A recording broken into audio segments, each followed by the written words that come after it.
Et bonjour, bonsoir à toutes et à tous.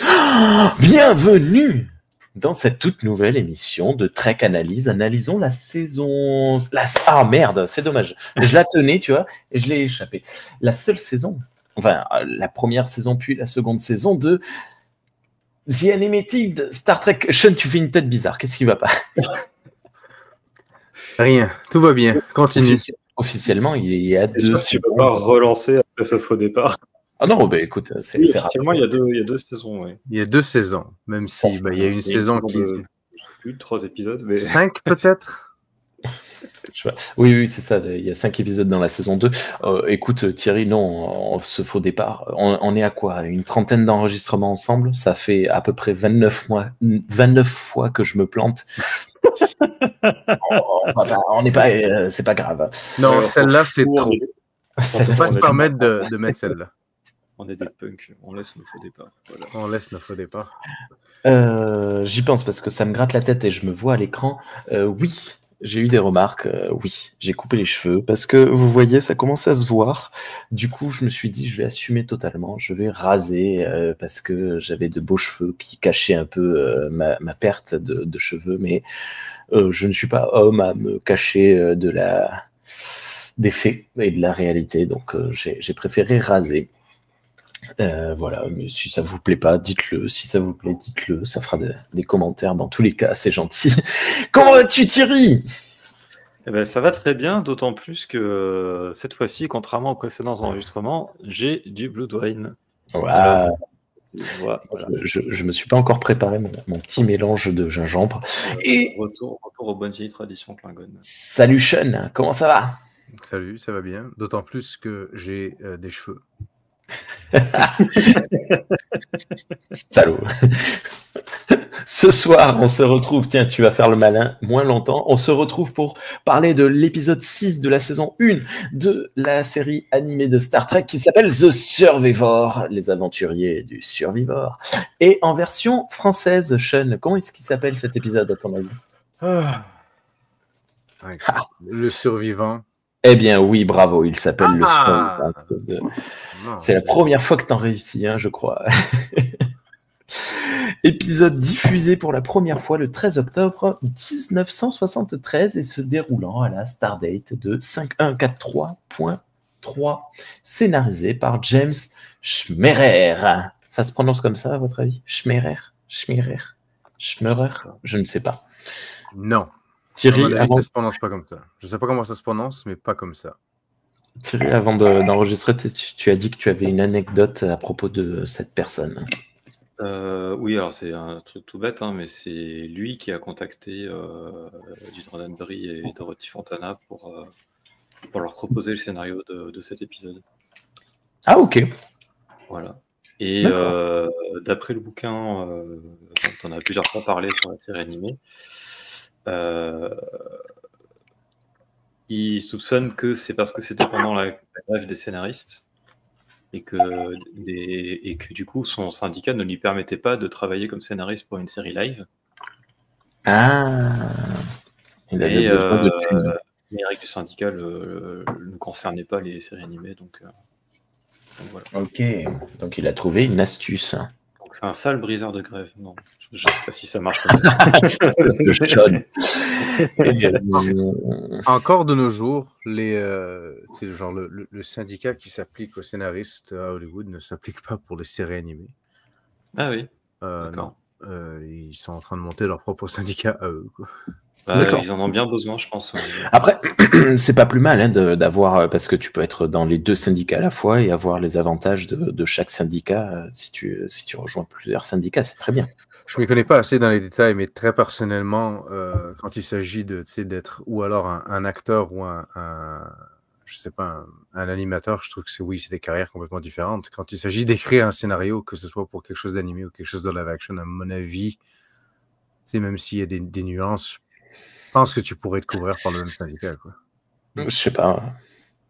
Peut-être qu'une série animée s'écrit plus vite que...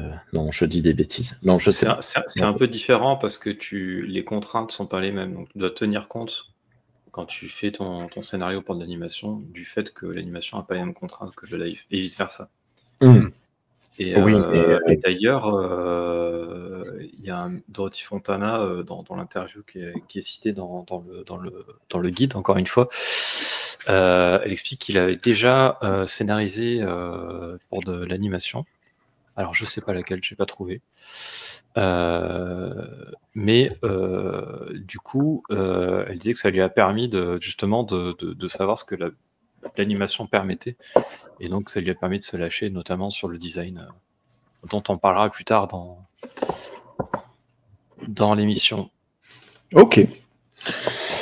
Est-ce que tu veux bien nous lire, s'il te plaît, le journal de bord du capitaine qui ouvre cet épisode, Thierry? Thierry, c'est mon nouveau nom. Après, oui, alors oui. Oui, d'autant plus que la dernière fois, au contraire à la dernière fois, j'ai pas oublié de le noter cette fois. Alors, journal du capitaine, date stellaire 5143.3. Alors qu'il patrouillait le bord de la zone neutre romulienne, l'Enterprise a viré de cap pour porter secours à un homme victime d'une pluie de météorites. Les capteurs indiquent que l'occupant est toujours vivant. L'Enterprise, scène numéro 1, trouve donc un vaisseau en détresse ayant été grêlé par des astéroïdes. Heureusement, un survivant est à bord. En salle de téléportation, Kirk, Spock et Bones se préparent à le télétransporter. Spock indique que le vaisseau est immatriculé au nom de Carter Winston, un homme qui a disparu il y a 5 ans. Une fois téléporté à bord, tout le monde semble confirmer qu'il s'agit bien de lui. Bones précise que sa fille a un lien avec lui, mais j'ai pas eu le temps de le noter, c'est allé trop vite et j'ai pas voulu faire marche arrière. Alors, elle était sur la colonie de la Fédération qui l'a sauvée en achetant de la nourriture, parce qu'il y avait eu des problèmes de récolte. Alors, c'est un truc un peu... Alors, là-dessus, moi, j'ai tiqué quand je l'ai vu. Ce passage-là, d'ailleurs, du coup, désolé, j'en profite pour t'interrompre. Non, c'est très bien.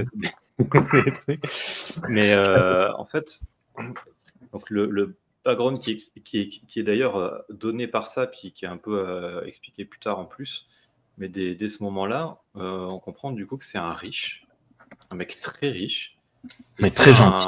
Et c'est un philanthrope, voilà, c'est un philanthrope qui utilise sa fortune pour aider les gens. Les colonies de la Fédération. Et du coup, tu te dis, mais il y a de l'argent dans la Fédération. Alors déjà, dans TOS, oui. Notamment sur Deep Space Cassette, on entend parler d'argent. Et on a vu aussi que les colonies de la Fédération, contrairement à ce qu'on voit plus tard au XXIe siècle, les colonies de la Fédération sont quand même très éloignées. Elles ont parfois été colonisées par des vaisseaux qui sont partis avant la fondation de la Fédération.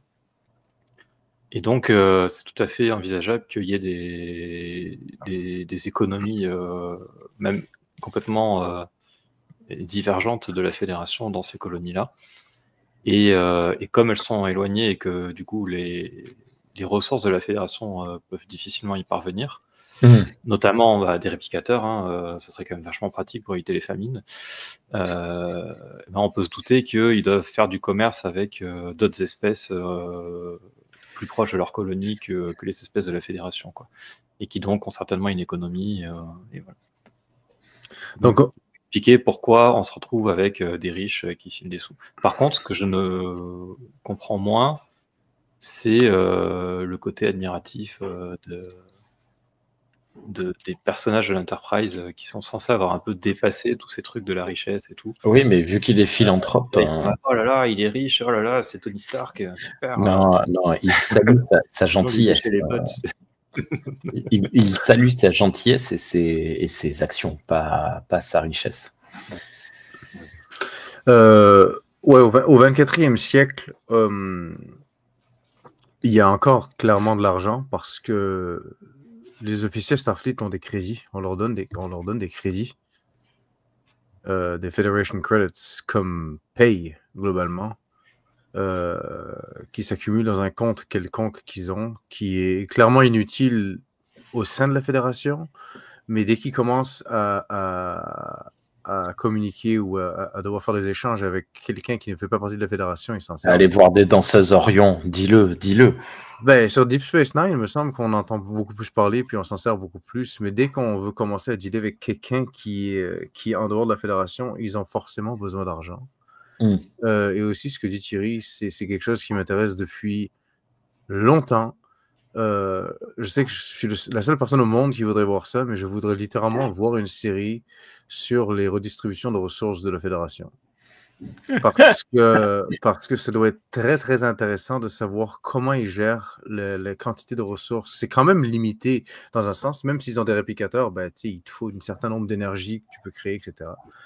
De la matière à transformer. Ils sont sûrement limités en matière qu'ils peuvent transformer. Et aussi, comme la fédération devient tellement grande, au bout d'un moment, que effectivement, aller apporter le réplicateur ou les ressources qu'il faut à telle ou telle colonie de l'autre côté, ça doit être assez complexe. Donc, j'aime beaucoup l'idée d'avoir du monde comme ça. Lui, c'est un milliardaire ou un trilliardaire excentrique, on va dire positif, parce qu'il fait des choses bien. Les nôtres ici, chez nous, c'est vrai les qu'on meilleurs. Ouais, on en connaît beaucoup comme ça. Ouais, ils sont pas fantastiques, mais voilà. Sinon, petit commentaire qui n'a rien à voir, mais dans la version anglaise, je ne sais pas si vous l'avez regardé en anglais ou en français. En anglais. Ok. Son vaisseau est frappé par des météorites, mais il est frappé par a swarm of meteorites, ce qui se traduit en c'est un essaim. Il s'est frappé par un essaim de météorites, et je trouve ça assez particulier comme mot à utiliser. Ouais, c'est vrai. Elles arrivent toutes ensemble. Ben, je sais pas, c'est pas vivant, quoi. En principe. Elles ont leur reine, et puis qui pond des œufs de météorites. J'ai juste trouvé ça rigolo, quoi. Ouais. Est-ce que vous voulez dire un mot sur la fille de Bones? On la voit une fois dans TOS, ou elle est mentionnée une fois dans TOS et on la voit dans TAS. Je sais plus, il y a un des trucs. Je crois que c'est la... Merde. Ah, là, tu sais quoi, j'ai pas du tout pensé sur le coup, parce que c'est vrai que Bah, le temps que tu fasses ta petite recherche. Ce qui est rigolo, c'est que certains comics ont inventé une autre fille à Bones, qui s'appelle Barbara. Barbs. Mais, et qui est xénozoologiste, d'ailleurs. C'est dans les comics Golkey. Ok. Alors, le temps que Thierry cherche, je continue la scène numéro 1. Spock annonce qu'une officière de sécurité du nom de Anne Nord, l'ex-fiancée de Winston, comme par hasard, voudra le voir. Spock demande tout de même les papiers d'identité de Winston sous les protestations de Bones. Alors, je pense que mon correcteur automatique a changé le nom de Anne. C'était pas Nord, hein. C'était ah mince, je suis désolé. Bon, bref, c'est pas grave. Attends, hop, je reviens sur mes notes parce que j'ai noté son nom. Anne Nored. Nored, N-O-R-E-D, c'est ça. C'est ça. Il m'a transformé ça. Hop là. Scène numéro 2. On nous apprend que Carter Winston est immensément riche, mais que sa richesse est toujours utilisée afin d'aider les gens dans le besoin. Dans la salle de réunion, Spock et Kirk testent les identifications de Winston. C'est confirmé, c'est bien lui. Tout va bien. Le fait que les gens se baladent avec une idée sur eux tout le temps, une carte d'identité. Oui, alors d'ailleurs, tiens, parce que du coup, j'étais en train de chercher, j'ai pas... Voilà. En plus, son vaisseau était en danger, donc il a pris le temps de prendre ses papiers avant de se faire télétransporter, c'est cool. Ouais, c'est une cassette en plus, son papier d'identité. Je crois même en plus que Spock, dans la scène d'après, quand il vérifie ses papiers, il dit bien tape. Ouais. Il put the tape on the computer. Ouais. Donc en fait, ils ont leur cassette magnétique. Ah ouais, le futur, c'était la cassette dans les années 70. Ta cassette d'identité. Je trouve ça un peu bizarre, surtout qu'ils le font jamais dans Star Trek. C'est genre, ça doit être le seul épisode où ça arrive. Et je sais pas qu'est-ce qui leur a pris de dire on va sauver un type d'un naufrage. Bonjour, vous avez vos papiers? Oui, c'est vachement sympa. Vos papiers, s'il vous plaît. Je pense que comme spoilers, c'est un imposteur. Ah Je pense que le scénariste, il avait peur qu'on trouve que les personnages sont trop naïfs. Et donc, il voulait montrer des personnages Qui vérifiaient sont quand même un peu minimum. suspicieux, qui vérifient les choses et tout. Et je comprends la démarche, mais du coup, c'était pas forcément la bonne manière de faire, je pense. Je mets ça exactement dans le même bateau que le fameux film où on recherche des bottes avec du sang dessus, quoi. Alors que tu pourrais scanner le vaisseau. Tu sais. Putain. Ça doit être la 3e ou 4e fois que tu mentionnes. Bref. Non, je ne le mentionne pas aussi. Mais oui, je pense que tu as raison. Ça relève juste du scénariste qui voulait qu'on s'assure que, tu sais, il n'a pas de plot hole dans le fond. Ok. Donc du coup, je suis allé sur Emory Alpha. Voilà, j'ai demandé aux archivistes. La fille de Bones. C'est ça. Et donc, en fait, c'est la seule mention de la fille de Bones dans cet épisode. Et elle n'est pas nommée. Ah bon, bah, il me semblait qu'elle apparaissait. Voilà, donc elle s'appelle Joanna McCoy, la fille de Bones, apparemment. Mais c'est uniquement écrit dans la Bible de la série qu'elle s'appelle Joanna. Ok. Mais pas, ça, du coup, c'est jamais apparu, ça n'a jamais été mentionné à l'écran. Ok, ça marche. Ok, est-ce que... Demande à l'archiviste où se trouve la planète. Je sais plus comment elle s'appelle. Cerberus. C'est ça, t'as la ref... Je l'avais noté, la planète s'appelle Cerberus. Ouais. Non, mais oui, non, c'est pas ça. J'étais en train de faire une référence à Star Wars. Si cette planète n'est pas dans les archives, c'est qu'elle n'existe pas. Ah, d'accord, ok. Bref, désolé. Scène numéro 3. De son côté, dans l'infirmerie, par contre, Bones dit que son engin est déréglé puisqu'il lit sur Winston des relevés qu'il n'a jamais vus sur un humain. Ce qui fait rigoler Winston. Il y a donc anguille sous roche. Chapel entre et demande si l'examen est terminé. Anna voudrait revoir son fiancé. Anna entre alors et est toute heureuse de retrouver son amoureux. Hélas, 3 fois hélas, du temps a passé. Winston s'est écrasé sur Ventor il y a 5 ans et désormais, eh bien, il a changé.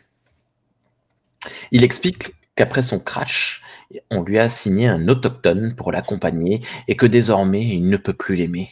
Alors elle pleure. La pauvre Anne. Elle pleure face à la caméra. Oui.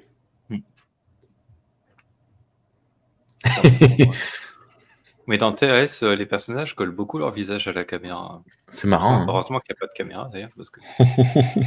Mais il y a une caméra qui filme les... Oui, c'est vrai. Qui filme les celluloïdes. Oui. Mais ça fait pas de buée sur les celluloïdes, ça fait pas de buée sur la lentille.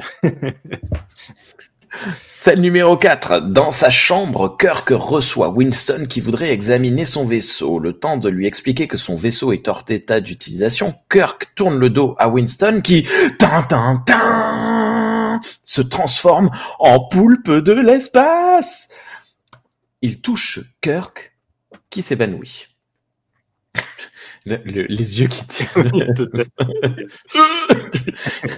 mais je trouve très bien. Est-ce que tu peux juste revenir une ou deux en arrière, s'il te plaît? Oui, voilà, celle-là.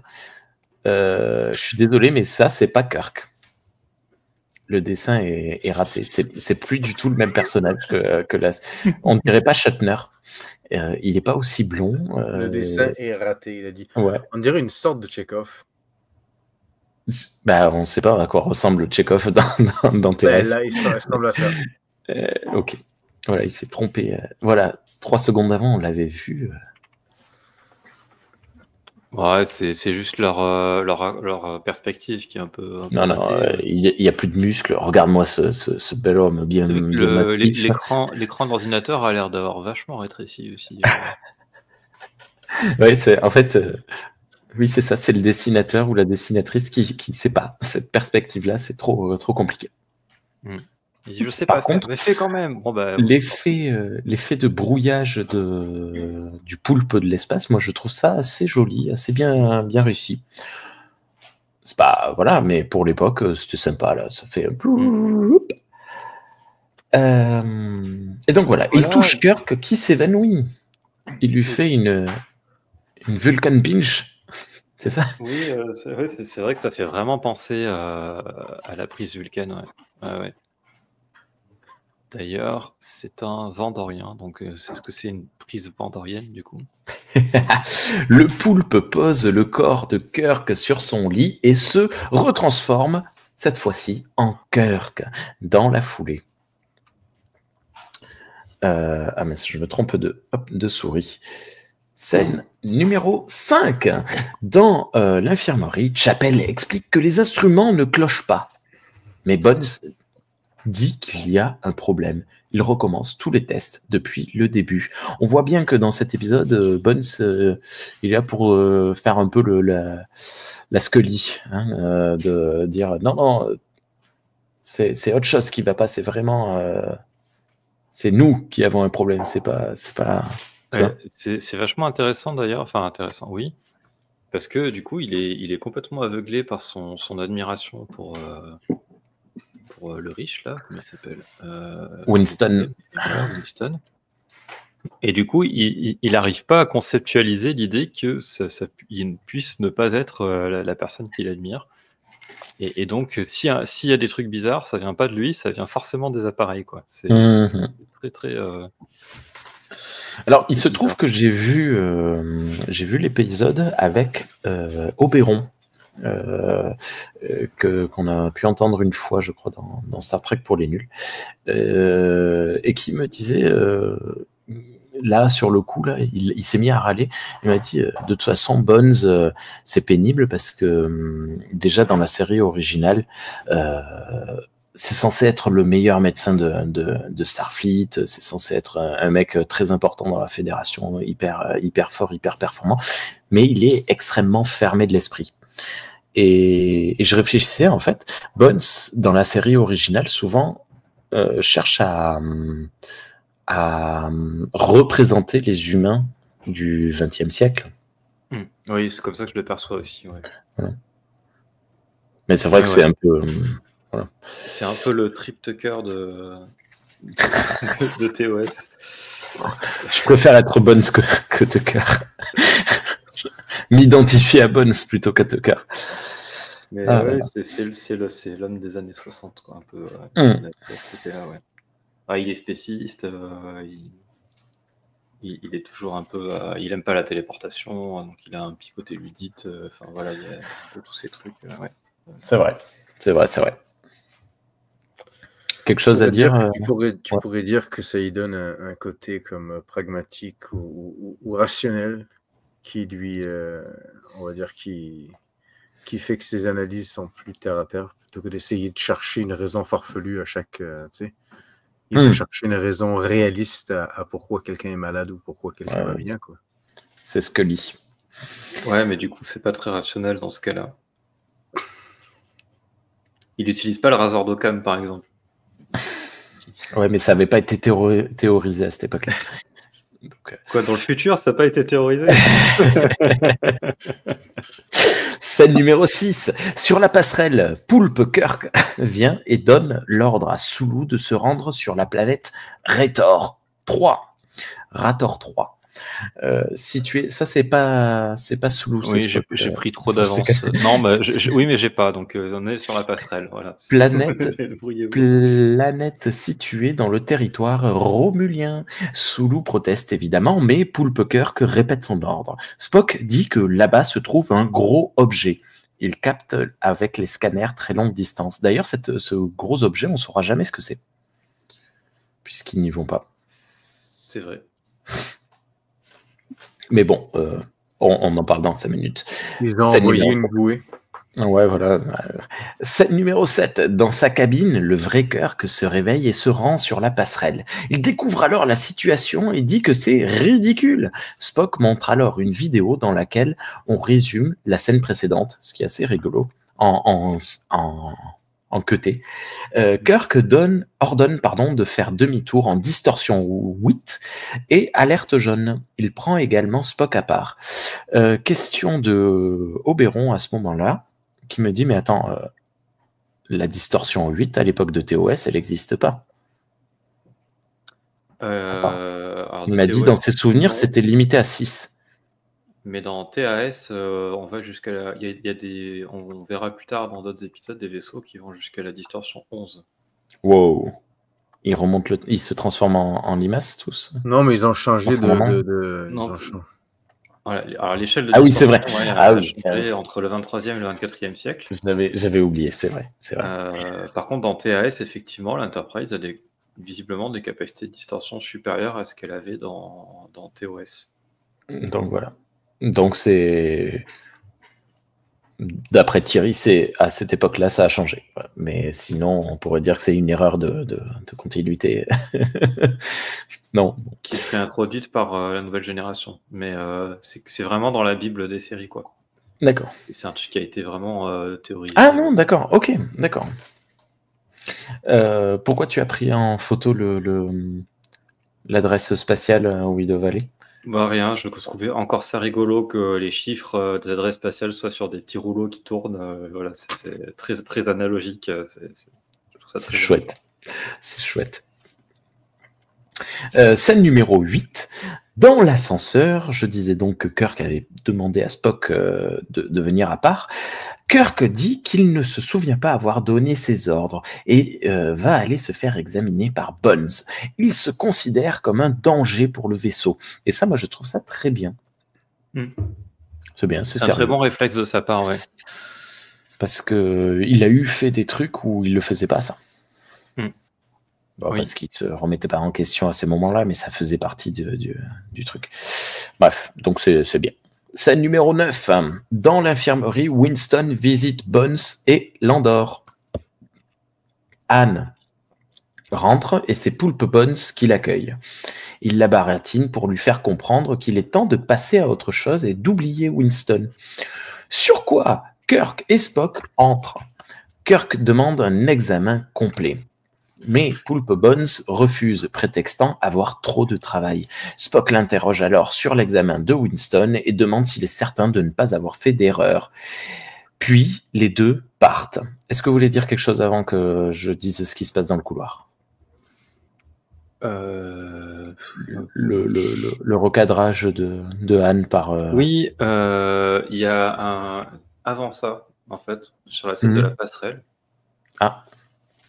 Je notais un truc que j'ai trouvé marrant parce que ça n'a pas vraiment mené à des suites, mais quand l'équipage proteste un peu quand Winston Kirk ordonne d'aller dans la zone neutre au milieu, il dit c'est des informations que m'a donné Winston, c'est un homme de confiance, donc on doit lui faire confiance, il faut faire ce qu'il dit, machin. Et du coup, Spock il répond that has been his reputation.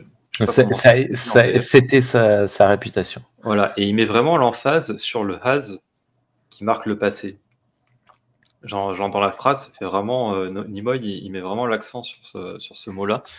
Et je trouvais ça sympa parce que ça montre qu'il reconnaît que c'était sa réputation, mais ça ne veut pas dire que le Winston vraiment est comme ça. Et voilà, il montre un peu son doute ainsi. Ce petit détail de jeu d'acteur était pas mal. Et voilà, je trouvais ça cool. Ok. Scène numéro 10. Dans le couloir, Kirk et Spock ont des doutes sur les réponses de Bones, de Poulpe Bones. En effet, lorsque Spock lui a demandé s'il n'avait pas fait d'erreur, il a répondu « Il y a toujours une possibilité ». Ce qui ne correspond pas du tout à ce qu'aurait dit Bones normalement. Eh oui. Ah oui, il aurait traité de sale Vulcain au standard. Évidemment que non, espèce de trou du cul. Ça, j'ai trouvé ça super drôle, en fait. Oui. Parce qu'ils utilisent une blague possible comme élément sérieux. Tu vois, il y avait un truc... c'est pas du tout ce qu'il aurait dû me répondre en temps normal. Bref, voilà, ça m'a plu, ça. Scène numéro 11, retour dans l'infirmerie. Ils cherchent désormais Bones partout, finissent par le trouver dans la deuxième salle. Kirk se met à crier sur un lit « Winston, sortez de votre cachette ou je vous asperge d'acide !» C'est alors que le lit se transforme en poulpe de l'espace. Spock précise qu'il s'agit d'un Vendorien, c'est à ce moment-là qu'on l'entend. Bien vite, le poulpe les tabasse, il s'enfuit, l'alerte est donnée, et on a d'ailleurs une image qu'on retrouve dans notre générique. J'ai oublié de le mentionner avec l'épisode des Klingons, qu'on retrouvait des images de notre générique que tu nous as concocté, Thierry. J'aime bien cette bagarre. Alors, elle est très lente. Là, je l'ai résumée un petit peu de manière un petit peu rigolote, un petit peu rapide. Mais en réalité, quand le Vendorien se révèle, ça dure 3 heures. Spock explique que c'est un Vendorien. Il explique ce que font les Vendoriens. Pourquoi est-ce qu'il faut pas leur faire confiance, machin. Et t'as le Vendorien, il attend. Et puis Kirk qui dit bon, on s'en occupe. Et là, d'un coup, le Vendorien leur met une raclée à tous les trois. Et c'est assez surprenant et un peu dommage. J'ai pas fait attention parce que le rythme de Star Trek en général est toujours un peu comme ça. Enfin, pas comme ça, mais non, pas comme ça. Mais c'est vrai que tu as raison. Maintenant que tu le dis, c'est un peu bizarre. Et là, pour le coup, ça fait presque, tu sais, comme dans les Super Sentai où ils attendent de faire toutes leurs transformations, de dire tous leurs noms et leurs types, et puis après, hop, c'est bon, on peut se battre. C'est très très bizarre. 5 minutes, il te reste 5 minutes. Mais la scène du lit m'a beaucoup fait rire, en particulier avec Spock et Bones qui font des remarques et dit pourquoi Kirk qui s'engueule avec un lit. Qu'est-ce qu'il est en train de faire ce quoi? Mais n'empêche que, à nouveau, remarque d'Oberon, il me dit mais attends, mais Bones, c'est son infirmerie. Il sait pas combien il y a de lits dans son infirmerie. Ouais, mais il vient de se faire une prise vulcano-poulpesque. Il est un peu paumé dans sa tête, Bones. Ouais, je sais pas. Bref, non, mais c'est assez rigolo. Mais quand même, Kirk, ce lit est bizarre.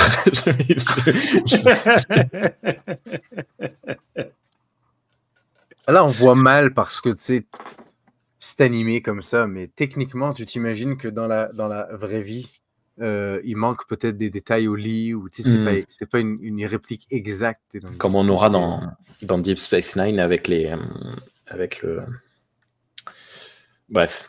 métamorphe, l'échange là, qui n'arrive pas à faire exactement tous les détails au début de la série. On n'a pas parlé du design de la créature. Je le trouve très cool. Et même écoute, alors, je trouve ça toujours un peu facile de faire des extraterrestres à tentacules. C'est voilà, mais on en a pas en dehors de ça, si on regarde sa tête, j'aime bien ses yeux, l'espèce de truc qu'il y a sur le front. Là, je sais pas ce que c'est, si c'est un tatouage ou un truc, mais il lui a mis une cuillère sur le front quand même. C'est un poulpe cardassien. Et évidemment, encore une fois, c'est un truc qui n'aurait pas été possible de faire dans la série originale. Et du coup, c'est cool, ils se permettent de le faire, ils s'éclatent à faire des extraterrestres un peu plus originaux. Comme l'a dit Sean, on n'a jamais de poulpe. Hein. Oui, dans Star Trek, ouais, c'est un truc qui souvent. Ouais. Et voilà, c'était juste ça, c'est sympa qu'ils profitent de l'animation de faire ça, avec un scénario qui, en tout cas pour l'instant, mais on en reparlera peut-être en conclusion, est quand même pour l'instant assez typique des scénarios qu'on trouve dans Star Trek. Oui. Je continue. Vas-y. Scène numéro 12. Anne trouve Winston qui a repris sa forme humaine et l'arrête. Pourquoi ? Ah non, on ne sait pas encore c'est lui à ce moment-là. Elle dit qu'il n'était pas difficile de savoir qui est l'intrus, vu que c'est lui le seul étranger à bord. Entendant les pas de Kirk arriver, elle se détourne et Winston en profite pour la désarmer, Waya, avant de s'enfuir. Elle ramasse son arme et hésite à tirer, comme dans Point Break. Alerte rouge, les Romuliens débarquent. Putain, il se passe trop de trucs différents. Je suis mitigé sur cette scène. Je trouve ça cool de... déjà, je trouve ça bizarre qu'il ait repris sa forme de Winston. Alors, on comprend plus ou moins qu'il est habitué à cette forme et que machin, et on a l'impression qu'il a besoin d'assommer les gens pour pouvoir prendre leur forme. Mais c'est pas du tout expliqué. Et du coup, on se dit, il aurait pu se transformer en red shirt générique et personne n'aurait su qui c'était, quoi. Pourquoi prendre le mec le plus reconnaissable du vaisseau parce que justement, il n'est pas en uniforme de Starfleet et tout. Je sais, ouais, je suis un peu mitigé là-dessus déjà. Pourquoi devenir quelqu'un qui n'existe pas aussi techniquement, qui n'existe plus techniquement? Ouais. Oui, mais ça à la base, on le saura quand on. Je pense que c'est quand on saura son origin story. Comme il voulait prendre une apparence d'humain, il a pris le seul humain qu'il avait déjà. Là, en l'occurrence, il aurait pu avoir une chance parce que quand Kirk, je ne l'ai pas signalé, mais quand Kirk donne l'alerte rouge, il prend le micro et transfère un message dans tout le vaisseau disant il y a un intrus à bord. Mais il ne dit pas Carter Winston est un intrus, il faut l'arrêter. Oui, c'est vrai. Du coup, à ce moment-là, ça me choquera après, parce qu'il le refait ce coup.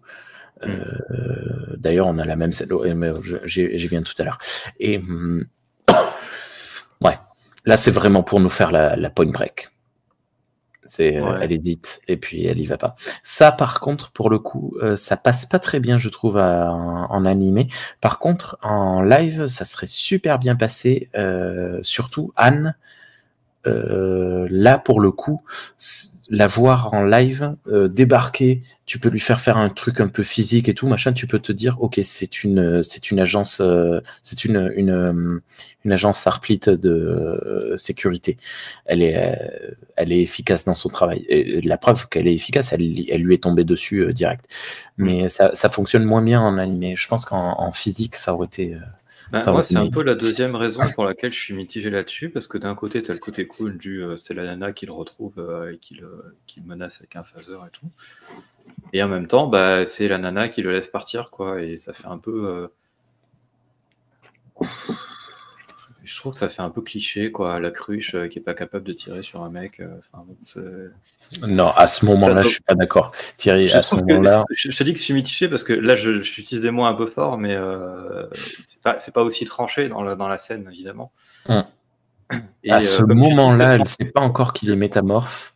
Elle ne sait pas encore ce qu'il a fait, pourquoi. Ce sera pas bon après, quand elle refera plus tard la même erreur. Ouais, mais je veux dire, c'est un intrus, donc elle sait qu'il est dangereux et qu'il faut l'arrêter. C'est les ordres de son capitaine. C'est une officière de Starfleet et elle a un phaser qui permet d'assommer. C'est pas comme si elle devait choisir entre le tuer et le laisser partir. Moi, je sais pas si j'aurais tiré. Ouais, mais non, franchement, Et littéralement, toi non plus. Moi non plus, mais j'ai assez vu d'officiers Starfleet pour savoir comment ils sont censés se comporter. Il y a aucune situation dans Star Trek où tu ne dois pas tirer. Parce que c'est un phaser, quoi. Genre, tu assommes le monde. Ben non, mais attends, moi, mon amoureuse, elle m'assomme et je suis innocent. Quand je me réveille, je lui en colle une. Enfin, ok, mais foutre une baffe à quelqu'un, c'est pas la même chose que tirer dessus avec un phaser, je trouve. Je trouve que c'est moins intense d'y tirer dessus que de frapper. Mais c'est pareil, ça fait mal d'être assommé par phaser. J'en sais rien. À chaque fois, ils sont là. Non, je suis surpris. Non, mais je sais pas. Non, j'exagère peut-être. Je sais pas. Non, mais je sais pas, le truc du fait qu'on donne ce rôle à une femme et tout. Oui, c'est de manière générale, et ça aussi, d'ailleurs, Oberon m'a fait la remarque. Dans TOS, TAS, les femmes sont des cruches et elles sont utilisées pour leurs sentiments et elles sont. Ça c'est pas bon, quoi. Si ça peut vous rassurer un peu, McCoy aussi, c'est une cruche dans cet épisode. Oui, totalement. Il n'aurait pas tiré non plus. Non, il n'aurait pas tiré. Non, il aurait bien au contraire. Winston, non, pas Winston. Winston. Il aurait fait comme dans La colère de Khan, il aurait préféré se suicider. Scène numéro 13. On a un très joli vaisseau Klingon avec les dessins des Romiliens sur le côté. Est-ce que tu l'as, cette capture? Ouais. Oui, et d'ailleurs, j'ai des trucs à dire dessus. Ok. Je finis la scène ou tu le... Oui, non, vas-y, parce qu'on va reparler du capitaine Romulien dans 3 secondes. Donc vas-y, explique-nous pourquoi ces vaisseaux. Donc effectivement, tu l'as bien remarqué, ils ont changé les marquages sur le vaisseau pour montrer que c'est des vaisseaux romuliens. C'est pas les marques des vaisseaux Klingons. Et en fait, c'est pas la première fois qu'on voit des Romuliens avec des vaisseaux Klingons. Ouais. Parce que dans l'épisode de TOS, The Enterprise Incident, on voit la même chose. Il y a d'ailleurs... Ah, il va nous sortir l'image. Waouh! Voilà. Où donc on a un oiseau de guerre romulien classique et deux croiseurs D7 Klingons qui sont là et qui sont tous contrôlés par des Romuliens. Mais qui sont en réalité des vaisseaux romuliens. Voilà, donc ça a amené pas mal de gens à faire la conclusion que du coup il y avait eu une alliance à l'époque de TOS après le traité organien entre les Klingons et les Romuliens. Et ça a notamment inspiré des auteurs de comics, puisque chez IDW, donc il y a le Alien Spotlight sur les Romuliens, et le comics The Hollow Crown, je le prononce de manière dégueulasse, je suis désolé, qui mentionne justement cette alliance entre les Klingons et les Romuliens, et qui vont plus loin que ça, c'est-à-dire que dans ces comics-là, en fait, l'Empire Klingon incite les Romuliens à entrer en guerre contre la Fédération. Ils veulent toujours détruire la Fédération, mais comme ils ne peuvent plus le faire eux-mêmes à cause du traité organien, ils manipulent en gros les Romuliens pour ça, et donc ils leur fournissent des vaisseaux et de l'équipement, et c'est aussi comme ça que l'Empire Klingon apprend à maîtriser l'occultation, parce que du coup ça entraîne aussi des échanges technologiques entre les deux puissances.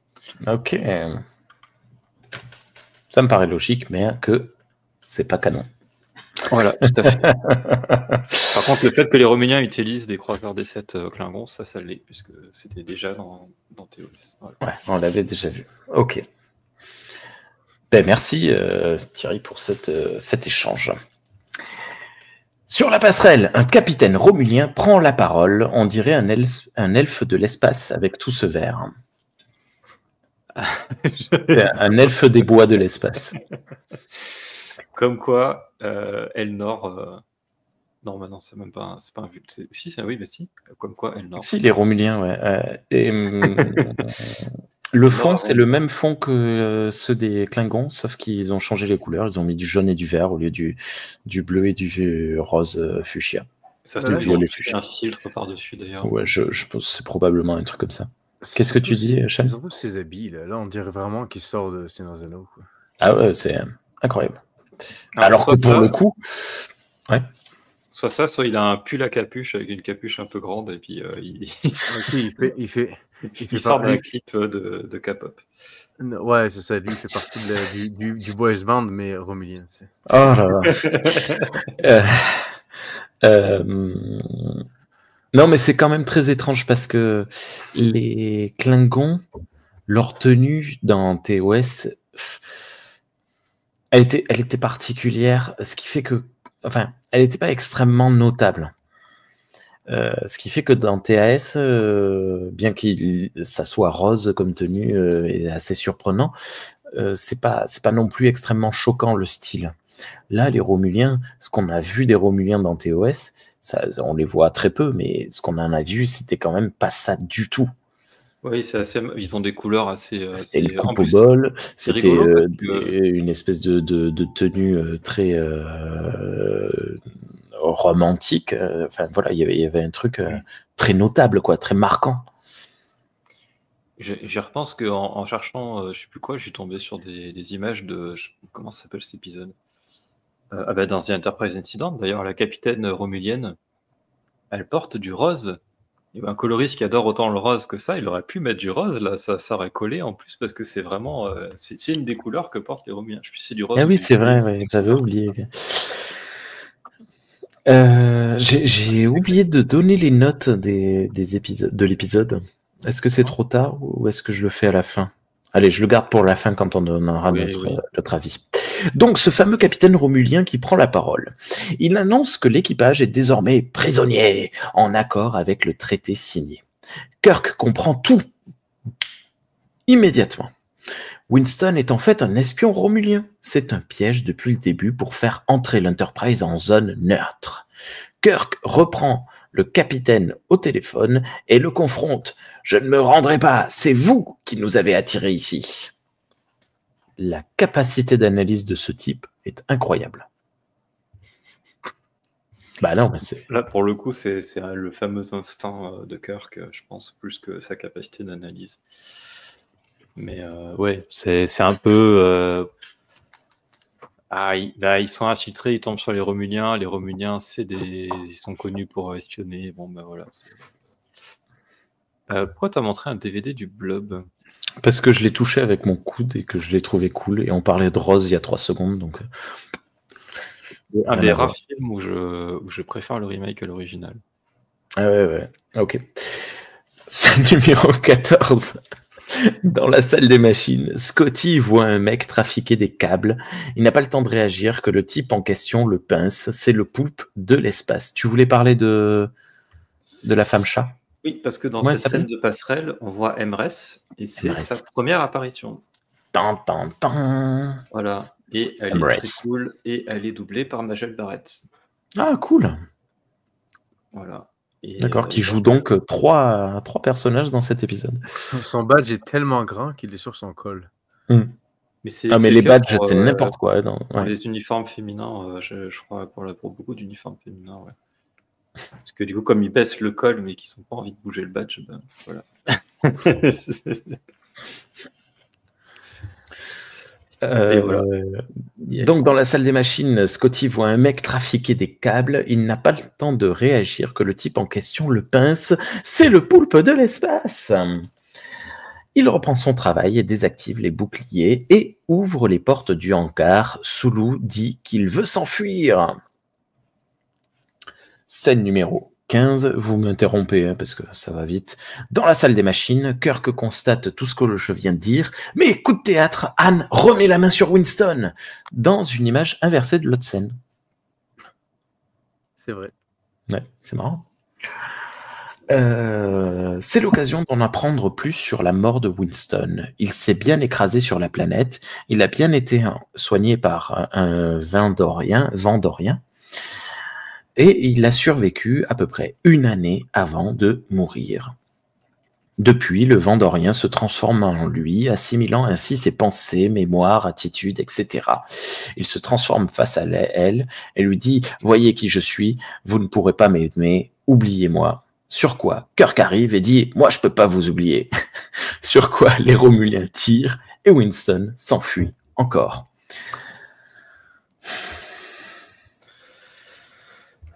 Le pire, c'est qu'elle dit vous m'aurez pas une deuxième fois. Bon, je sais plus comment elle dit ça, mais ah bah si.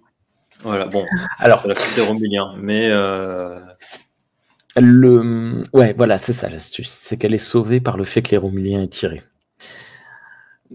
Parce que dans l'échange, le Vendorien ne donne pas l'impression de vouloir s'enfuir. Le fait qu'il prenne le temps de se transformer, alors qu'il a un avantage physique, il l'utilise pas, il se retransforme en Winston.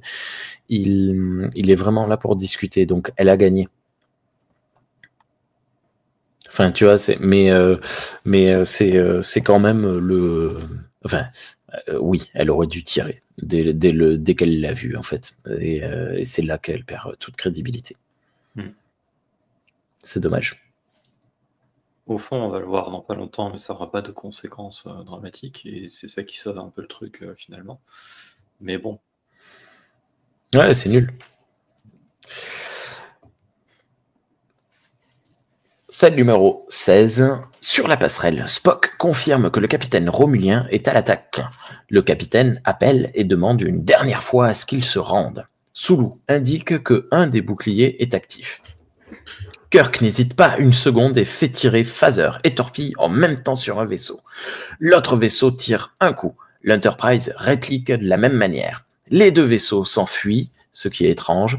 Scotty est sur la passerelle. Kirk le remercie pour son travail, mais Scotty dit qu'il n'a pas eu le temps de le finir. Spock et Kirk comprennent que c'est Winston qui a pris la forme d'un bouclier n'importe quoi. Le poulpe revient sur la passerelle et explique son geste. Il se sentait inutile sur sa planète, un paria. Les Romuliens l'ont recruté pour faire ce qu'il a fait. Mais Carter Winston est trop présent en lui désormais. Il n'a pas pu se résoudre à trahir la Fédération et Anne. Kirk met alors Winston sous la garde d'Anne, qu'il a laissé s'échapper 2 fois.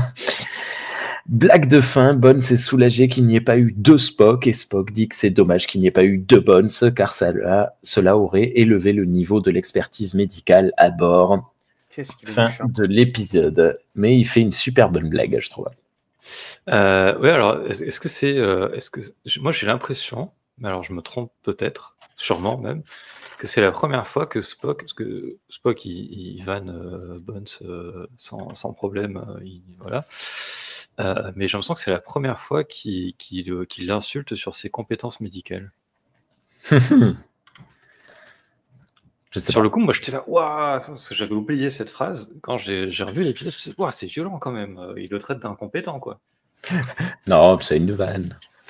Une blague, oui, c'est une vanne. T'es bidon, t'es pas bon. Si on en avait 2, ça irait peut-être mieux, mais voilà. Du coup, c'est juste pour rire. C'est comme des chaînes, si on en avait 2. C'est pour rire, mais c'est pas. Enfin, je sais pas. C'est violent comme blague, je trouve. Ouais, c'est surprenant de sa part. Bon, je sais pas. Et ils sont quand même vachement résistants, les Vandoriens. Parce que le type, là, il s'est pris un tir de disrupteur de croiseur de guerre Klingon en pleine face, en pas gros. de problème. Et ça n'a aucun sens. Tranquille, il va bien. Durant l'épisode, Spock explique que les Vandoriens ont la capacité de prendre la forme de quelque chose qui a à peu près la même masse et taille. Déjà, il s'est transformé en lit, ce qui est 2 fois plus gros que lui. Et comment tu veux te transformer en bouclier? Ah, s'il est creux, ouais. Ah oui, le bouclier est très creux, hein, pour le coup. Mais, ouais, très très fin. Ça n'a pas de sens. Surtout que c'est complètement con. Ils auraient dit, il a pris la forme d'un fil et il a fait remettre le courant ou je sais pas quoi. Enfin, oui, ça aurait marché, ouais. Non, les gens se seraient dit, il est mort électrocuté. Ben non. Je sais pas. Bref, c'est dommage. C'est un truc. Ça, c'est ce que Kirk explique. T'assumes qu'il a raison, quoi. Peut-être qu'il s'est trompé, quoi. Ouais. En même temps, il est un peu con, Kirk, de dire, il a pris la forme d'un bouclier. Ouais, c'est chelou comme explication. Non, mais... c'est parce qu'il avait raison pour la table. C'est un truc qu'on peut reprocher à TAS. C'est que c'est pas la seule fois où ça va être un peu perché comme ça. Il y a un côté perché dans TAS où ils partent un peu dans des trucs. Bon. Ce qu'il y a. Enfin, il faut jamais oublier que c'est une série destinée aux enfants. Ils prennent pas certes, Dorothy Fontana est très intelligente et prend beaucoup de soin dans son écriture, mais il y a des moments où c'est bon. Roule. Ouais. Voilà, c'est pas. Puis, Engage. par contre, effectivement, c'est là où je disais, finalement, il n'est pas si méchant que ça. Ça, c'est très, très Star Trek, hein. Un peu le truc en fait, il a au contact de la Fédération, finalement, il prend un peu les habitudes de la Fédération, puis il se dit, bah non, finalement, ils sont sympas, je vais pas les trahir. Enfin, je vais compenser ma trahison, on va dire. Donc ça, c'est plutôt... Déjà, c'est cool. Et du coup, ça donne une autre dimension avec... Il y a toujours le défaut dont on a parlé et que je pense que ça l'amenuise un peu, mais ça l'enlève pas complètement. Mais ça donne quand même une autre perspective à la conversation qu'il a eue avec Anne avant. Où en gros, cette conversation-là, je pense qu'elle a contribué à son revirement. Dans le sens où ça lui a rappelé un peu les sentiments de Winston, ça a ranimé un peu tout ça, et du coup ça a dû l'aider à franchir le pas de se dire bah non, finalement je vais trahir les Romuliens parce que c'est des enfoirés, et je vais plutôt aider la Fédération, quoi. Donc ça amenuise un petit peu le défaut de haine qui lui tire pas dessus, à mon avis. Oui. Sean s'endort, le pauvre, il est épuisé. On a bientôt fini. Qu'est-ce que vous avez pensé de ce plan des Romuliens? Je trouve qu'il était plutôt créatif d'envoyer un mec, les faire venir dans la zone et capturer le vaisseau, quoi. C'est cool. Ouais. Oui, Parce que c'est la seule action qu'a fait le Vendorien. C'est très romulien comme plan. Ouais, le Vendorien y va. Et en fait, ce qu'il a trahi, c'est le fait d'avoir voulu rompre définitivement avec Anne. S'il avait juste fait ça, c'était fini, il n'y avait plus rien à faire. Il attendait tranquillement. Il n'y avait plus rien. Le fait d'être allé voir Bones pour se transformer en lui, pour dire à Anne lâche-moi, c'était l'action de trop. Oui, c'est ça qui l'a trahi, c'est vrai. Et, enfin, je le perçois comme ça. Peut-être qu'il avait quelque chose à faire dans l'infirmerie et que ça a tourné mal, mais bon, je sais pas trop. Si, effectivement, il avait un truc à faire à l'infirmerie. D'ailleurs, il l'a fait. C'est empêcher Kirk d'apprendre qu'il n'est pas humain. Oui. Oui, mais en se faisant passer pour Bones, il a pu dire à Kirk non, il est parfaitement humain, il n'y a aucun problème au niveau des. Parce qu'ils sont venus demander à McCoy de vraiment valider, tu sais. Fait heureusement qu'il avait pris l'apparence de McCoy pour dire non, il est humain. Ok, bon, ça me va. C'est là qu'on retrouve McCoy en train de faire une sieste par terre. Je sais que vous avez des habitudes étranges.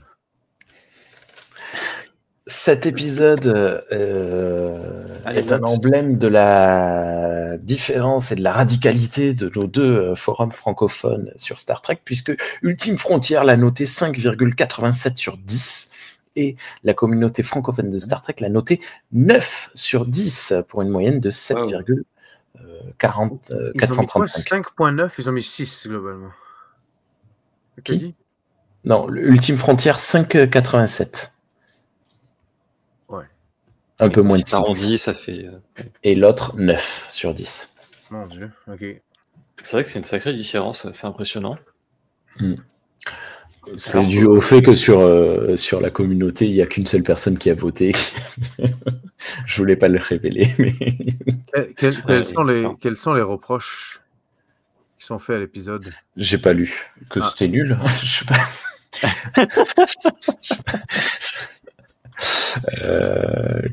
J'ai écrit déjà que c'était trop woke à l'époque. Que Anne est une... Bah non, pourquoi? Qu'est-ce qu'ils écrivaient à l'époque? Non. Sur le Survivor, bon épisode, petite intrigue d'espionnage. Dans la grande tradition de TOS, le Vendorien se laissera piéger par les émotions humaines de celui dont il a usurpé l'identité. C'est pas des reproches, ça. Un scénario de déjà vu, l'alien change. Désolé, je lis en même temps, donc. Oui. La morale est sauve, assez dispensable, passable. La Cosmocat qui remplace Uhura comme ça sans prévenir, ça m'a presque fait sursauter. Non mais vraiment les aliens, ça va vraiment pas. Ah bon. Bon, ça va. Okay. Elle est cool. Il y en a qui vont mettre 0 pour baisser la note comme ça. Genre le monsieur Cosmocat là, il a dû mettre 0. Ouais, là, c'est comme on a mis un chat, le gars il est perturbé. Quoi. Surtout qu'elle remplace pas Uhura. Non, je comprends pas. Ah bon. C'est mignon. Le coup du lieutenant qui n'attache pas d'importance aux apparences, c'est mignon. Parce que Anne dit moi je vous aimerai, quelle que soit votre forme. Ça, c'est bien. C'est très Star Trek aussi, ça d'ailleurs. Ça montre une ouverture d'esprit bien supérieure à Beverly. Non. Ah oui, tout à fait. Bah non. Dans l'épisode Trill. Elle dit moi je peux pas encaisser le fait que ça change trop souvent. Ouais, elle dit du coup, ça va changer trop souvent. Ça va changer une fois dans sa vie à elle. Tu sais. C'est encore plus vrai dans cet épisode-là où c'est carrément un métamorphe là, qui change d'apparence toutes les 5 minutes. Bon, non, j'ai que des saloperies sexuelles à dire, désolé. Lwaxana, tu vois, je pense qu'elle voulait être avec Odo en plus. Elle voyait sûrement des qualités de métamorphe, elle aussi. Derrière, on a le petit message, l'amour est aveugle, l'apparence importe peu, mais j'aurais préféré l'inverse, que Anne Mored ne tolère pas que ses sentiments soient exploités, manipulés. Oui, on aurait tous préféré ça, mais on est dans TAS, et donc les femmes sont des gourdes. Non, c'est tout. Elle a rien contre très les intéressant. tentacules. Voilà. Bien, merci beaucoup. C'était pas ouf. Non, si, j'aime bien. Moi, j'aime cet épisode. Voilà. Si j'avais à le noter, j'y donnerais 7, honnêtement. Je trouve que c'est un bon épisode qui... C'était cool. Parce que moi, je trouve que le subplot avec le Romulien, le plot avec le Romulien, il est vachement bien. J'aime l'idée d'introduire une nouvelle espèce, puis même si c'est vrai que dans la science-fiction, souvent, on fait défaut avec on s'en va chercher des tentacules, mais je trouve que dans Star Trek, c'est quand même assez unique comme espèce qu'on nous présente là. Il n'est pas vraiment humanoïde, il flotte. Je sais pas, je trouve ça sympa, quoi. Ah non, mais très... oui, c'est chouette. Surtout comparé à Tribule, l'épisode d'avant que j'aime pas. Que je trouve nul. Oui, bah moi c'est un épisode que j'avais un peu oublié, j'avoue. En le revoyant, ça m'est revenu, mais voilà. Et j'aime bien, comme dit Shen, j'aime bien le truc des Romuliens, voilà, et le plan des Romuliens, parce que autant dans Star Trek, c'est vrai qu'on est habitué. Ah merde, pardon. Oui. On est habitué à ce que les antagonistes aient des vrais plans, des plans qui sont logiques et qui tiennent la route. Autant déjà dans le reste de la fiction, c'est pas si souvent, ça arrive moins souvent que ce que j'aimerais. Mais c'est encore plus vrai dans les séries animées. Et en particulier les séries animées qui sont quand même destinées à un public enfantin, au moins en partie, comme TAS. Où vraiment la plupart du temps les plans des méchants ont zéro sens et ça sert juste à faire avancer l'intrigue. Les plans des méchants, c'est de faire avancer l'intrigue, quoi. Et donc là, c'est d'autant plus précieux d'avoir des antagonistes qui ont un vrai plan, qui est bien pensé, qui a une bonne idée et qui tient la route, quoi. Donc c'est surtout ça que j'aime dans l'épisode. Et puis voilà, le Vendorien qui est un alien chelou, ça fait toujours plaisir. Oui, j'ai du mal à reprocher à quelconque épisode de quelconque série Star Trek de m'introduire à un nouvel alien, quoi, de montrer une nouvelle espèce, de montrer quelque chose de nouveau. Moi, ça me plaît. Et pour faire une blague à la chaîne, en plus de t'introduire un nouvel alien, celui-là, il a des tentacules. Ouais, désolé. Je pensais que tu allais dire quelque chose comme il sait s'introduire, mais bon. Écoute, il n'y avait pas besoin. Écoutez, merci beaucoup. C'est bien de finir de passer sur un épisode qui nous a plu à tous les trois. On se retrouve bientôt pour la suite des événements. Je sais pas, c'est lequel, je sais plus. Bon, bref. Je sais pas non plus. En espérant que je pense à récupérer mon matériel, parce que ça fait 2 épisodes que j'ai pas mes trucs à me montrer. J'ai pas les petites affichettes du coffret Blu-ray. Je les ai oubliées. The Infinite Vulcan, c'est le suivant. Ah, trop cool. Il est chouette. Je croyais qu'il te plaisait pas, Thierry, que t'allais dire oh non. Bon, c'est très cool. Et on retrouve les Vulcains. Piou, piou. Bonne soirée, bonne journée à toutes et à tous. À bientôt. Salut, Sean. Au revoir. Non, au revoir. Allez. Oui, au revoir. J'aime bien, c'est moi qui bois du Blood Wine, mais c'est Rémi qui est bourré à la fin. Que la journée soit bonne. Au revoir tout le monde. Crop, plop.